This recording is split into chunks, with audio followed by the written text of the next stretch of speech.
Voter তালিকা হালনাগাদ 2025 সংক্রান্ত বিজ্ঞপ্তি। আগামী 20 জানুয়ারি 2025 তারিখ হতে সারা দেশে ভোটার তালিকা হালনাগাদ কার্যক্রম শুরু হচ্ছে। যাদের জন্ম 1 জানুয়ারি 2008 বা তার পূর্বে এবং বিগত হালনাগাদে যারা বাদ পড়েছেন তাদের তথ্য নির্বাচন কমিশন কর্তৃক নিয়োগপ্রাপ্ত তথ্য সংগ্রহকারীগণ বাড়ি বাড়ি গিয়ে সংগ্রহ করবেন।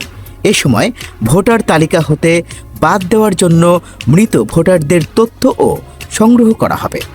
তথ্য সংগ্রহের এ কার্যক্রম 3 ফেব্রুয়ারি 2025 তারিখ পর্যন্ত চলবে। ভোটার হতে যেসব কাগজপত্র লাগবে: 17 ডিজিটের অনলাইন জন্ম সনদের কপি, জাতীয়তা বা নাগরিকত্ব সনদের কপি, নিকট আত্মীয়ের এনআইডির ফটোকপি, এসএসসি দাখিল সমমান 8ম শ্রেণী পাশের সনদের কপি, ইউটিলিটি বিলের কপি। ভোটার হওয়ার সময় যেসব বিষয়ে সতর্ক থাকতে হবে: নিজের নাম, পিতামাতার নাম জন্ম নিবন্ধন বা শিক্ষা সনদের সাথে হুবহু মিলিয়ে লিখতে হবে। জন্ম তারিখ অবশ্যই জন্ম নিবন্ধন বা শিক্ষা সনদ অনুযায়ী হতে হবে। স্থায়ী ঠিকানা লেখার ক্ষেত্রে অবশ্যই ভোটারের প্রকৃত স্থায়ী ঠিকানা লিখতে হবে। কোনো অবস্থাতেই দ্বৈত বা দুইবার ভোটার হওয়া যাবে না।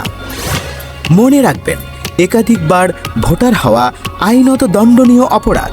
কেউ একাধিকবার ভোটার হলে আঙুলের ছাপ পরীক্ষার মাধ্যমে তা সহজেই শনাক্ত করা যায়। সঠিক তথ্যে ভোটার হব, নির্বাচনে ভোট দেব।